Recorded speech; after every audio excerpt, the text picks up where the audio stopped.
नमस्कार दोस्तों, स्वागत है आपका अपने YouTube channel Ravi Indore academy में।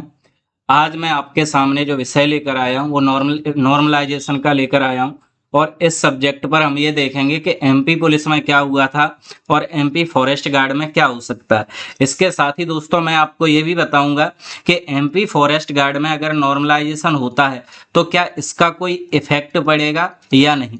क्लियर, सारे पॉइंट्स को ध्यान से समझने का प्रयास करते हैं। आइए, नॉर्मलाइजेशन होगा या नहीं, तो इसका क्लियर सा आंसर है हाँ, नॉर्मलाइजेशन होगा। लेकिन क्या क्या पॉइंट्स रहेंगे, किस प्रकार आपको प्रॉफिट होगा, कैसे लॉस हो सकता है, मैं सारी चीजों को आपके साथ साझा करूंगा। एमपी पुलिस में क्या हुआ था दोस्तों, एमपी पुलिस की अगर हम बात करें तो आपने देखा होगा सबसे पहले क्या होता है उसका रिटन एग्जाम, और उसके बाद क्या होता है फिजिकल। और दोस्तों दोनों के दोनों इसमें कितने मार्क्स के थे, 100 के। एग्जाम भी 100 नंबर का था और दोस्तों फिजिकल भी कितने का था, 100 का। इसमें स्टूडेंट्स के साथ, अभ्यर्थियों के साथ एक बड़ी ही दुखद घटना हुई है। मैं तो दुखद ही बोलूंगा क्योंकि पढ़ने वाले बच्चे जब रह जाते हैं तो मुझे बहुत कष्ट होता है। कैसे हुआ है, रिटर्न में कुछ बच्चों ने 77 मार्क्स का स्कोर किया और जब नॉर्मलाइजेशन हुआ तो दोस्तों उनके जो मार्क्स थे वो कितने रह गए, 71, जिसकी वजह से वो मेरिट में क्या हो गए, आउट। लेकिन फिजिकल की अगर बात करें दोस्तों तो फिजिकल 100 नंबर का था। अगर किसी ने 80 मार्क्स किए थे तो उसका फिजिकल 80 का 80 ही रहा। यानी जिन बच्चों का फिजिकल स्ट्रांग था वो तो लिस्ट में चले गए, सिलेक्ट हो गए, लेकिन जो पढ़ने में अच्छे थे अभ्यर्थी वो कहाँ हो गए, आउट हो गए, बाहर हो गए। क्यों हो गए, मैं आपको समझा रहा हूं, मैं प्रैक्टिकल चीजें बताता हूं दोस्तों। मेरा जो मित्र है जिसके साथ ये चीज हुई है मैं वही चीज आपको बताऊंगा, बाकायदा साक्ष्य भी आपके सामने प्रस्तुत कर सकता हूं। ध्यान से समझना, 77 मार्क्स थे लड़के के, ठीक है, और 60 मार्क्स दोस्तों उसने क्या किया, फिजिकल। ठीक है, तो ये बने दोस्तों उसके कितने, 137। दोस्तों 137 या 138, 139 ऐसा कुछ, उसका शायद 139 का स्कोर बन रहा था यहाँ पर।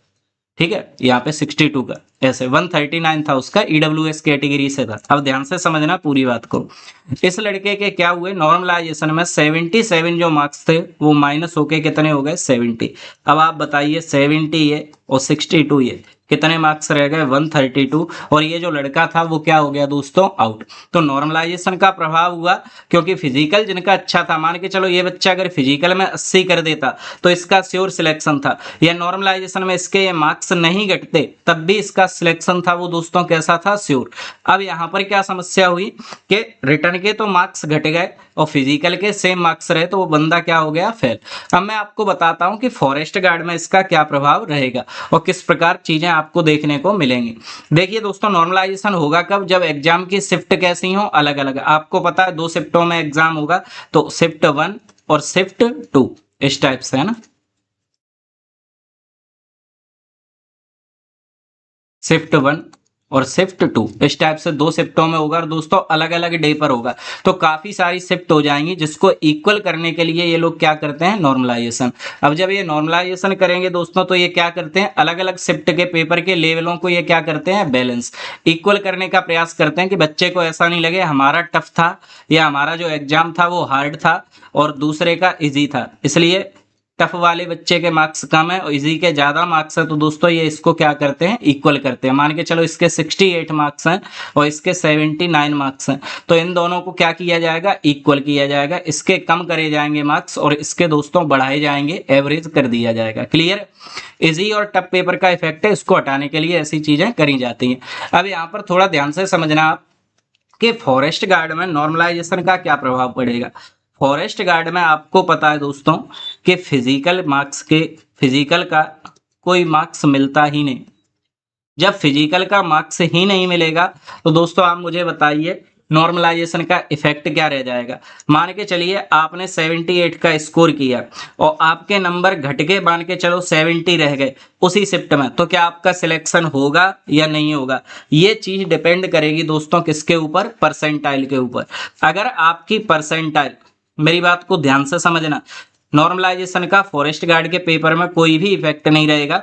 अगर आपकी परसेंटाइल दोस्तों 99 पॉइंट या 99% है, 99 परसेंटाइल है, 98 परसेंटाइल है, तो जहां तक है दोस्तों आपका सिलेक्शन होगा, रुक ही नहीं सकता आपका सिलेक्शन, भले ही आपने स्कोर उसमें 63 मार्क्स का किया हो, क्योंकि आपका पेपर इतना ज्यादा हार्ड था, इतना ज्यादा टफ था कि आप स्कोर कितना बना पाए 63, लेकिन आपकी परसेंटाइल कितनी आई 98, यानी 100 में से दोस्तों आपने 98 नंबर यहाँ पर क्या किए हैं, मार्क किए हैं, ऐसा ईएसबी का मानना है।